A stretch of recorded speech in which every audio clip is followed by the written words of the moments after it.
ఈ నెల 29న ఏర్పాటు చేసే దీక్షా దివస్ కు అన్ని వర్గాల ప్రజలు స్వచ్ఛందంగా పాల్గొని విజయవంతం చేయాలి.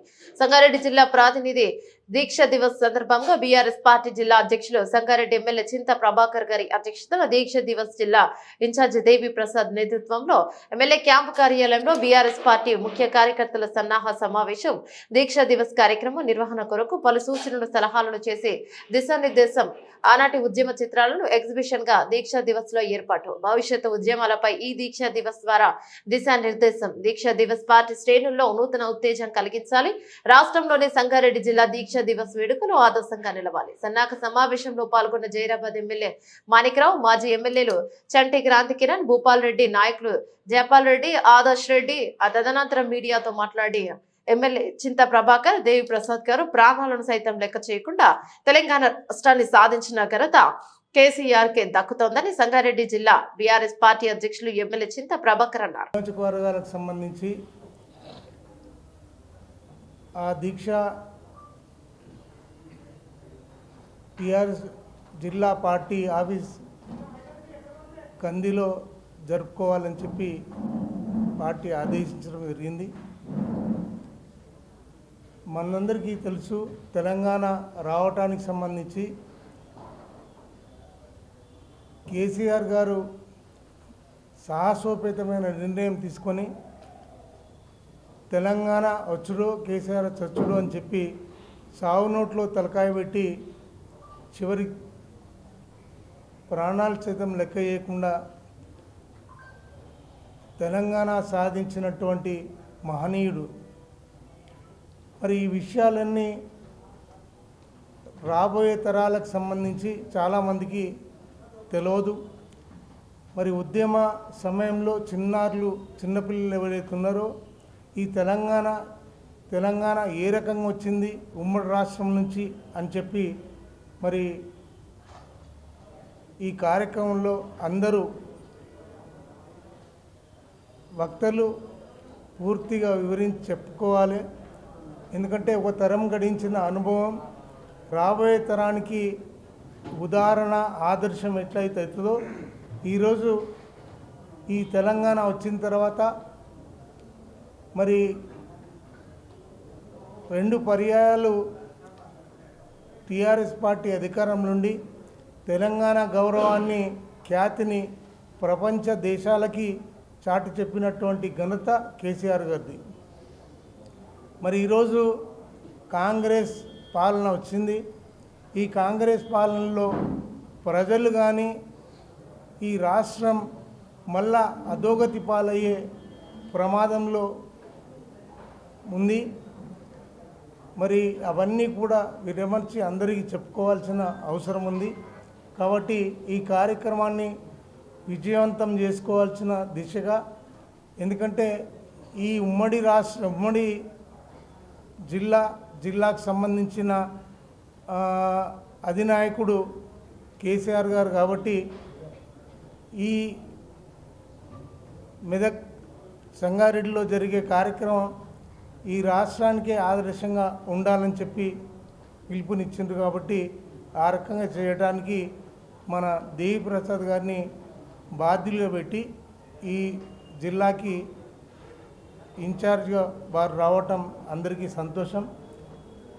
ఇక్కడ పాల్గొన్నటువంటి ప్రింట్ అండ్ ఎలక్ట్రానిక్ మీడియా ఎమ్మెల్యేలకి, మాజీ ఎమ్మెల్యేలకి అందరికీ నా హృదయపూర్వక నమస్కారాలు చెప్తూ ఇప్పుడు దేవి ప్రసాద్ గారు మాట్లాడాల్సిందిగా కోరుతాను. Sangareddy print and electronic media మిత్రులకు అందరికీ పేరు పేరున నమస్కారం. భారత రాష్ట్ర సమితి వర్కింగ్ ప్రెసిడెంట్ కేటీఆర్ గారు, మా జిల్లా మంత్రివర్యులు హరీష్ రావు గారి సూచనల మేరకి సంగారెడ్డి జిల్లా టీఆర్ఎస్ పార్టీ 5 నియోజకవర్గాలకు సంబంధించినటువంటి సమావేశం జరిగింది, ముఖ్య నాయకుల సమావేశం. ఈ సమావేశంలో అందరం కూడా కేసీఆర్ గారి దీక్షని ఏదైతే 29 నాడు అమర నిరాహార దీక్ష చేసి సావు నోట్లో తలపెట్టి తెలంగాణను సాధించినటువంటి ఒక నాయకుని స్ఫూర్తిని దీక్షా దివస్గా జరుపుకోవాలని ఇచ్చినటువంటి పార్టీ పిలుపును సంగారెడ్డి జిల్లాలో పెద్ద ఎత్తున జరుపుకోవాలని మేమందరం కూడా ఈ సన్నాహక సమావేశంలో నిర్ణయించడం జరిగింది. ఆ రోజు ఉదయం 10 గంటల నుండి పార్టీ ఆఫీసులో సంగారెడ్డిలో నుండి పార్టీ కార్యాలయంలో ఉదయం నుండి దీక్షా దివస్ ప్రారంభమవుతుంది. 10 గంటల నుంచి అన్ని నియోజకవర్గాలు 5 నియోజకవర్గాల నుంచి కూడా మా ప్రజాప్రతినిధులు, మాకు సంబంధించినటువంటి మా పార్టీ నాయకులు, సీనియర్ నాయకులు, మా మాజీ ప్రజాప్రతినిధులు అందరూ కూడా ఇందులో పాల్గొంటారు. ఈ సమావేశం ముఖ్య ఉద్దేశం ఏంటంటే, ముఖ్యంగా తెలంగాణ ఉద్యమాన్ని చారిత్రక మలుపు తిప్పినటువంటి నవంబర్ 29 ఇప్పుడు ఉన్నటువంటి ప్రభుత్వం మీకు అందరికి కూడా తెలుసు, తెలంగాణ ఉద్యమాన్ని కేసీఆర్ని ఆనవాళ్ళు లేకుండా చేస్తామని రకరకాలుగా ప్రగల్భాలు పలుకుతూ ఉంది. కానీ కేసీఆర్ గారి రాష్ట్ర సాధన కోసం చేసినటువంటి అమరణ నిరాహార దీక్ష చేపట్టిన రోజు అనేటువంటిది తెలంగాణ ఉద్యమానికే ఒక చారిత్రక మలుపు తెచ్చినటువంటి రోజు. ఎందుకంటే ఆనాడు అనేక మంది తెలంగాణ రాష్ట్ర సాధన కోసం ఎన్ని ప్రయత్నాలు చేసినా, ఎన్ని ఉద్యమాలు చేసినా చివరికి తెలంగాణ రాష్ట్ర సాధన అనేటువంటిది సాధ్యం కాలేదు.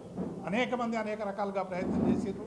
అనేక ప్రజా సంఘాలు, అనేక మంది కవులు, కళాకారులు, అనేక మంది కూడా పెద్ద ఎత్తున తెలంగాణ ఉద్యమంలో మరి పాల్గొన్నప్పటికి కూడా కేసీఆర్ గారి దీక్ష తర్వాత ఈ ఉద్యమం అనేటువంటిది తీవ్రతరమై, మీకు అందరికి కూడా తెలుసు, నిమ్స్లో 9 రోజుల పాటు దీక్ష చేసిన తర్వాత కేసీఆర్ మరణం వల్ల తెలంగాణతో పాటు దేశవ్యాప్తంగా ఉన్నటువంటి ప్రజాస్వామిక హక్కుల కోసం పోరాడుతున్నటువంటి వాళ్ళందరూ కూడా పెద్ద ఎత్తున తిరుగుబాటు మొదలవుతుంది.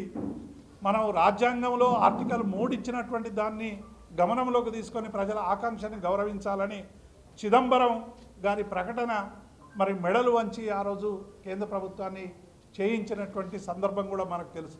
కాబట్టి ఈ దీక్షా దివస్ని మేము స్ఫూర్తి దినంగా జరుపుకుంటా ఉన్నాం. ఈ స్ఫూర్తి దినం తెలంగాణ రాష్ట్ర సాధనలో జరిగినటువంటి అనేక ఉద్యమాలు, మిలియన్ మార్చ్ అయినా, సాగరహారం అయినా, రాస్తా రోకో అయినా, లేకుంటే రాజీవ్ రహదారుల దిగ్బంధనం అయినా, ఉద్యోగులకు సంబంధించినటువంటి సకల జనుల సమ్మె అయినా, పెండౌన్ అయినా, ఇట్లా వందలాది అనేక చారిత్రక ఉద్యమాల్ని నడిపి సాధించినటువంటి గొప్ప చరిత్ర తెలంగాణ ఉద్యమాన్ని. ఈ చరిత్రనంతా కూడా భావితరాలకు, ఎందుకంటే తెలంగాణ రాష్ట్రం సిద్ధించి 10 ఏళ్ళు అయిపోయింది. అప్పుడు ఉద్యమంలో పాల్గొన్నటువంటి చిన్నారులందరూ కూడా ఇలా ఓటక్కు కలిగి మేజర్గా మారుతున్నటువంటి పరిణామ క్రమాన్ని చూస్తూ ఉన్నాం. వీళ్ళందరికీ కూడా తెలంగాణ ఉద్యమాన్ని, భారత స్వాతంత్రోద్యమ చరిత్రను ఎట్లయితే అందరికీ కూడా భారతీయులకి ఎట్లా వివరించి ఆ స్వాతంత్రోద్యమ స్ఫూర్తిని కలగజేసిందో, తెలంగాణ స్వాతంత్రోద్యమ చరిత్రను కూడా ఇలా అందరికి కూడా తెలియజేయాలని మేము స్ఫూర్తి దినాన్ని మరి ఈ దినం సందర్భంగా జరుపుకోవాలని మేము చేస్తూ ఉన్నాం. ప్రజల్లో ఒక ప్రత్యేక తెలంగాణ ఆకాంక్షని ప్రజ్వలించింది 29. ఆ రోజు అందరం కూడా మరి మొత్తం తెలంగాణ ప్రజలందరూ కూడా తెలంగాణ రాష్ట్ర సాధన కోసం మరి కేసీఆర్ చేపట్టినటువంటి దీక్షకు మద్దతుగా జర్నలిస్టులు, విద్యార్థులు, మేధావులు, కవులు, కళాకారులు, సబ్బండ వర్ణాలు అందరూ కూడా అన్ని రాజకీయ పార్టీలకు అతీతంగా కూడా ఆ రోజు వచ్చిండ్రు. అప్పటికి కేంద్ర ప్రభుత్వం వచ్చినప్పటికీ కూడా తర్వాత జరిగినటువంటి అనేక పరిణామాలు కూడా మేము మా క్యాడర్కు వివరించి అందరినీ కూడా చైతన్యవంతం చేసేటువంటి ప్రయత్నం చేస్తాం. మళ్ళీ ఈ స్ఫూర్తి దివస్ ద్వారా తెలంగాణ ప్రాంతానికి సంబంధించినటువంటి ఉద్యమ చరిత్రను మా క్యాడర్కు వివరించడం, ప్రజలకు వివరించడం, తద్వారా చైతన్యవంతం చేయడం, ఆ 10 ఏళ్లలో తెలంగాణ స్ఫూర్తితో వచ్చినటువంటి ఉద్యమ స్ఫూర్తితో వచ్చినటువంటి తెలంగాణ 10 ఏళ్లుగా జరిగినటువంటి వికాసం, ఆ వికాసానికి విధ్వంసం చేసేటువంటి ప్రయత్నం ఈ 11 నెలల కాలంలో కాంగ్రెస్ పార్టీ చేస్తున్నటువంటి దుర్మార్గం, అట్లాగే ఈ సంవత్సర కాలంగా మరి కేసీఆర్ గారి మీద, మా పార్టీ మీద చేస్తున్నటువంటి తప్పుడు ప్రచారం, ఇవన్నీ కూడా మా క్యాడర్ని మరి బోధించడానికి ఆ రోజు మా నాయకులందరూ కూడా, రాష్ట్ర నాయకత్వం కూడా మరి ఇక్కడికి రావడం జరుగుతుంది. అందుకే మేము అందరికీ, సంగారెడ్డి జిల్లా ప్రజలకు అందరికీ కూడా విజ్ఞప్తి చేస్తూ ఉన్నాం. తెలంగాణ ఉద్యమాన్ని చారిత్రకంగా మలుపు తిప్పినటువంటి నవంబర్ 29ని మనం అందరం కూడా గొప్పగా జరుపుకుందాం. గొప్పగా జరుపుకోవడమే కాదు, ఆ స్ఫూర్తిని తెలంగాణకి అందించడానికి మెదక్ జిల్లా చాలా ఉద్యమాలు నడిపింది. మెదక్ జిల్లాకు, ఉమ్మడి మెదక్ జిల్లాకు ఒక ప్రత్యేకమైనటువంటి స్థానం ఉంది. ఎందుకంటే కేసీఆర్ గారు ఈ ప్రాంతం కావడం, హరీష్ రావు గారు ఈ ప్రాంతం కావడం, అనే గద్దరు ఈ ప్రాంతవాసి కావడం, ఇట్లా అనేక మంది కవులు, కళాకారులు. మరి 69 ఉద్యమంలో కూడా మొట్టమొదట తెలంగాణ ఉద్యమాన్ని ప్రజ్వలింపజేసింది సదాశివపేట. అక్కడే అమరవీరులు అయినటువంటి నేపథ్యం కూడా ఉంది. ఇవన్నీ కూడా ప్రజలకు వివరించడానికి కేసీఆర్ స్ఫూర్తి, ఆ దివస్ఫూర్తి వల్ల తెలంగాణ ఎట్లా సాధించడం అనేటువంటి విషయాన్ని అందరికీ కూడా చెప్పి 2014 నుంచి 23 వరకు ఆ స్ఫూర్తితో తెలంగాణ ప్రాంతంలో జరిగినటువంటి అభివృద్ధి, ఆ అభివృద్ధి నమూనా నుండి తెలంగాణ ప్రజలకు వచ్చినటువంటి ఫలితాలని కూడా ఇప్పుడు ఆ ఫలితాలని ఎట్లా ఇక్కడ వంచేటువంటి ప్రయత్నం చేస్తూ ఉన్నారు. అట్లాగే